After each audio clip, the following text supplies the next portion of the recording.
Assalamualaikum warahmatullahi wabarakatuh. Perkenalkan, nama saya Risa Wulandari dengan nomor induk 224011137, Prodi Ekonomi Syariah, semester 3, kelas D.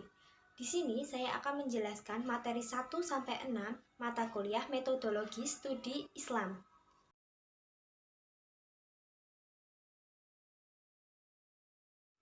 Materi yang pertama adalah pengantar metodologi studi Islam. Pengertian metode. Metode dapat diartikan sebagai suatu cara atau jalan yang ditempuh. Sedangkan metodologi adalah ilmu tentang cara-cara atau langkah-langkah yang tepat untuk memahami dan menganalisis suatu penjelasan serta menerapkan cara tertentu sesuai apa yang dikaji atau diteliti secara ilmiah. Yang selanjutnya adalah arti dan lingkup studi Islam. Studi Islam secara harfiah adalah kajian mengenai hal-hal yang berkaitan dengan Islam. Studi Islam secara sederhana dimaknai sebagai kajian Islam. Objek kajian Islam adalah substansi ajaran-ajaran Islam seperti kalam, fikih, dan tasawuf. Yang selanjutnya adalah urgensi mempelajari metodologi studi Islam. Yang pertama, munculnya perbedaan pandangan antara insider dan outsider yang memerlukan jalan tengah. Yang kedua, umat Islam saat ini berada dalam kondisi problematik. Yang ketiga, umat manusia dan peradabannya berada dalam suasana problematis. Yang selanjutnya adalah aspek-aspek sasaran studi Islam. Aspek sasaran studi Islam meliputi dua hal, yaitu aspek sasaran keagamaan dan aspek sasaran keilmuan. Perkembangan studi Islam dari dulu hingga sekarang. Perkembangan studi Islam di kalangan ilmuwan Muslim.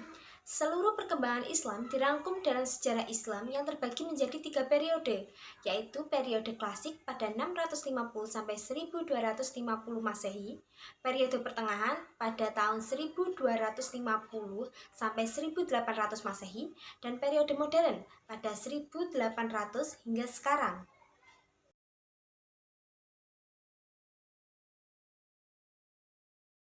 Materi yang kedua adalah manusia dan kebutuhan doktrin agama. Definisi agama.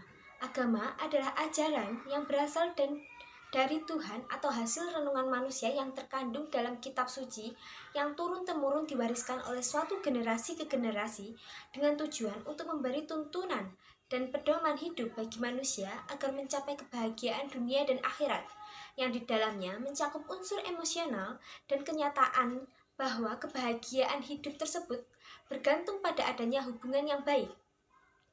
Agama dan perkembangannya. Dalam perjalanan sejarahnya, ada agama yang bersifat primitif dan ada pula yang dianut oleh masyarakat yang telah meninggalkan fase keprimitifan. Agama-agama terdapat dalam masyarakat primitif ialah dinamisme, animisme, dan politisme. Sedangkan dalam masyarakat yang sudah maju, agama yang dianut agama monoteisme dan agama tauhid.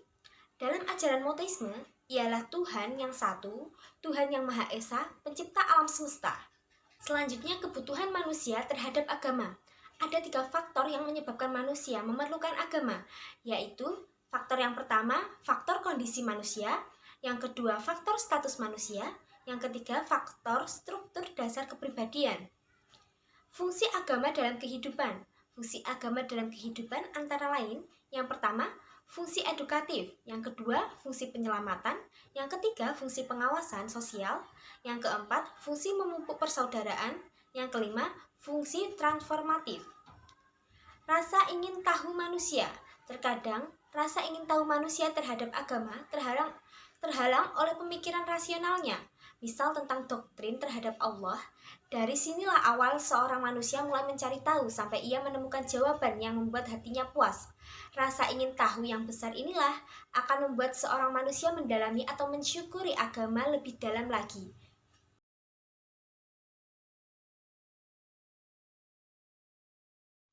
Materi yang ketiga adalah Islam dan studi agama. Pengertian Islam. Islam adalah agama yang bersumber pada wahyu yang datang dari Allah, bukan berasal dari manusia dan bukan pula berasal dari Nabi Muhammad SAW sebagai pedoman untuk kebahagiaan hidup di dunia dan di akhirat. Universalisme Islam. Universalisme Islam memiliki konsekuensi terhadap budaya partikular yang ada di sekitar. Hal ini Hal ini bermakna bahwa Islam adalah agama yang memiliki pemahaman secara baik terhadap budaya lokal, bukan agama yang memusuhi dan menghilangkan budaya lokal. Pemikiran tentang universalisme Islam ini penting dipahami secara baik karena dapat menjadi dasar untuk memahami perbedaan yang ada. Dimensi baru kedatangan Islam. Islam merupakan agama yang diturunkan oleh Allah untuk umat manusia. Kehadirannya memberikan dimensi lain terhadap agama-agama lain. Yang pertama, agama itu tidak lagi harus diterima sebagai dogma yang harus diterima apabila orang ingin selamat dari siksa yang selama-lamanya. Akan tetapi, Islam diterima sebagai agama yang menjadi pilihan Tuhan dengan perantara wahyu. Yang kedua, ajaran Islam tidak hanya terbatas pada kehidupan setelah mati. Perhatian utamanya adalah untuk kehidupan dunia dan dengan perantara perbuatan baik di dunia ini. Islam sebagai jalan tengah. Islam jalur tengah dapat diartikan sebagai menjauhi sikap berlebihan dalam beragama, menjelaskan bahwa wasatiyah adalah sebuah kerangka berpikir, bersikap, dan bertingkah laku yang ideal, penuh keseimbangan dan proporsional dalam syariat Islam serta sebuah prinsip dasar yang melandasi semua ajaran Islam. Agama dan peradaban manusia. Islam sangat memperhatikan peradaban karena menciptakan peradaban Islami itu merupakan bagian dari tujuan pokok hidup manusia, sebagaimana yang telah dijelaskan dalam Al-Quran. Imam Ar-Raghib Al-Isfani dalam bukunya Al-Zarih ila Makarimi Al-Sariyah menjelaskan tujuan-tujuan pokok hidup manusia. Peradaban dimiliki bersama oleh suatu kelompok masyarakat. Dapat dikatakan bahwa masyarakat adalah wadahnya, sedangkan peradaban adalah isi wadah yang berupa masyarakat. Islam menyatukan bangsa-bangsa dunia. Berdasarkan ayat Al-Quran dan hadis Nabi, umat Islam terlahir ke dunia ini bukan hanya menjadi umat terbaik, tetapi bahkan menjadi umat penguasa di muka bumi. Itulah pernyataan Al-Quran yang diyakini umat Islam tidak pernah bohong, dan memang realitas sejarah membuktikan bahwa umat Islam pernah menjadi umat terbaik dan pernah menjadi umat penguasa dunia.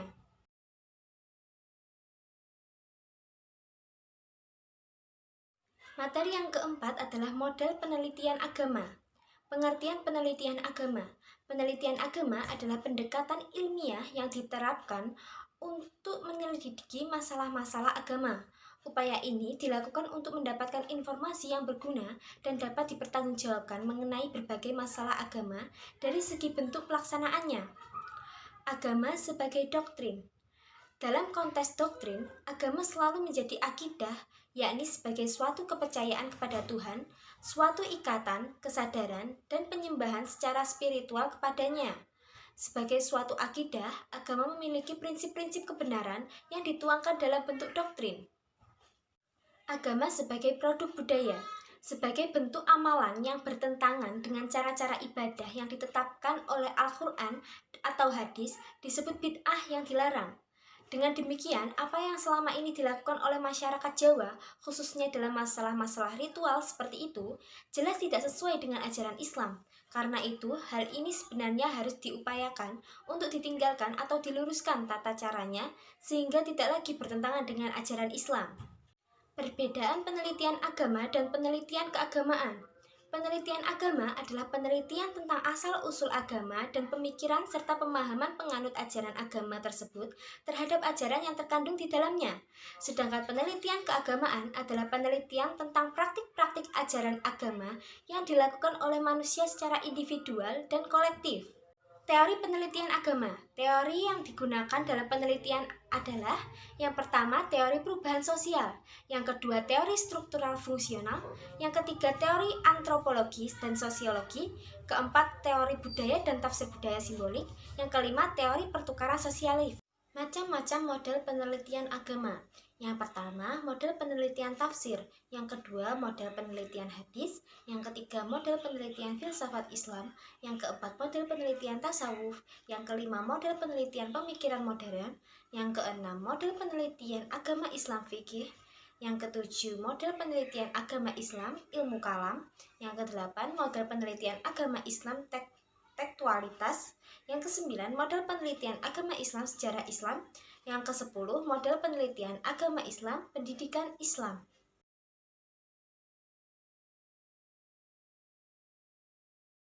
Materi yang kelima adalah Islam sebagai sumber ajaran. Pengertian Islam. Islam adalah agama Allah yang diwasiatkan untuk mempelajari pokok-pokok syariatnya kepada Nabi Muhammad SAW dan wajib menyampaikan kepada seluruh manusia. Otentitas ajaran Islam, Al-Quran dan Hadis. Keduanya merupakan sumber ajaran Islam kepada umat Islam. Dan untuk menjadi kemurnian serta menghindari kemungkinan bercampur adukan keduanya, maka Rasulullah Shallallahu Alaihi Wasallam menggunakan cara dan jalan yang berbeda dalam menyampaikannya kepada para sahabat. Terhadap Al-Quran, beliau secara resmi memerintahkan kepada para sahabat untuk menghafal serta menulis. Sedangkan terhadap hadis, beliau hanya menyuruh menghafalkannya dan tidak menulis secara resmi. Karakteristik ajaran Islam. Yang pertama, karakteristik secara umum, yaitu Islam sebagai agama wahyu, penyempurnaan dan penutup risalah Nabi. Yang kedua, Islam sebagai sebuah din dan tamadun sekaligus bersifat universal. Yang ketiga, Islam adalah agama yang mengakui adanya kepercayaan. Yang keempat, Islam merupakan agama yang terbuka, bisa dikaji dari berbagai keilmuan. Sedangkan karakteristik khusus pada bidang akidah, bidang ibadah dan muamalah, bidang akhlak. Dimensi ajaran Islam. Yang pertama, dimensi kebudayaan dalam Islam. Yang kedua, dimensi syariah dan ibadah dalam Islam. Yang ketiga, dimensi akidah dan akhlak dalam Islam. Memahami ajaran Islam dalam struktur iman, Islam, ihsan. Pemahaman ajaran Islam seringkali diorganisir dalam struktur iman yang merupakan dasar keyakinan dalam Islam. Struktur iman ini terdiri dari 6 unsur utama yang harus dipahami oleh setiap muslim, yaitu iman kepada Allah, iman kepada malaikat, iman kepada kitab-kitab Allah, iman kepada rasul-rasul Allah, iman kepada hari kiamat, dan iman kepada takdir Allah. Ihsan adalah konsep yang lebih dalam yang mengacu pada kesempurnaan dalam ibadah dan berhubungan individu dengan Allah. Ihsan mengingatkan kita untuk beribadah kepada Allah seolah-olah kita melihatnya, meskipun kita tidak bisa melihatnya. Munculnya aliran pemikiran Islam. Munculnya aliran-aliran pemikiran dalam Islam adalah bukti dari keragaman dan dinamika dalam pemahaman agama ini. Peran ulama adalah pemikir terkemuka serta konteks sosial dan budaya masing-masing. Negara memiliki pengaruh yang signifikan dalam perkembangan aliran pemikiran Islam. Memahami fenomena ini membantu kita dalam mengapresiasi kekayaan intelektual dan spiritual Islam serta mengidentifikasi perkembangan dalam pemikiran Islam kontemporer.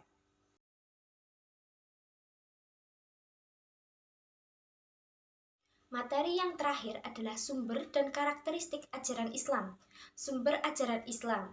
Sumber ajaran Islam primer yaitu Al-Quran dan Al-Hadis. Sumber ajaran Islam sekunder adalah ijtihad, dasar-dasar ijtihad, syarat-syarat mujtahid, macam-macam mujtahid, hukum ijtihad. Sifat dasar ajaran Islam. Ali Anwar Yusuf menyebutkan bahwa karakteristik ajaran Islam tersebut adalah sebagai berikut. Yang pertama, komprehensif, yang kedua moderat, yang ketiga dinamis, yang keempat universal, yang kelima elastis dan fleksibel, yang keenam tidak memberatkan, yang ketujuh graduasi atau berangsur-angsur, yang kedelapan sesuai dengan fitrah manusia, yang kesembilan argumentatif filosofis. Karakteristik ajaran Islam. Karakteristik ajaran Islam adalah suatu watak atau karakter yang dimiliki oleh setiap umat muslim dengan berpedoman pada Al-Quran dan Al-Hadis dalam berbagai ilmu pengetahuan dan kehidupan manusia dalam bidang agama, muamalah atau kemanusiaan, ekonomi, sosial, politik, pendidikan, kesehatan, pekerjaan, lingkungan hidup, dan disiplin ilmu. Dengan banyaknya bidang-bidang keilmuan tersebut diperlukan kepada umat muslim untuk memahami secara mendalam ajaran Islam yang senantiasa membawa umat manusia dalam kehidupan yang cinta damai dan sejahtera. Islam dan wacana pembaharuan. Cara kita melakukan pembaharuan hukum Islam yaitu yang pertama, pemahaman baru terhadap Kitabullah, yang kedua pemahaman baru terhadap sunnah, yang ketiga pendekatan ta'akuli atau rasional, yang keempat penekanan zawajir dan jawabir dalam pidana. Yang kelima, masalah ijma. Yang keenam, masalik al-ilat atau cara penetapan ilat. Yang ketujuh, maslahah mursalah. Yang kedelapan, sad az-zari'ah. Yang kesembilan, irtijab al-kahf ad-dararin. Yang kesepuluh, keputusan wali al-amr. Yang kesebelas, memfikihkan hukum qat'i. Demikian penjelasan dari saya. Apabila ada salah kata, saya mohon maaf. Wassalamualaikum warahmatullahi wabarakatuh.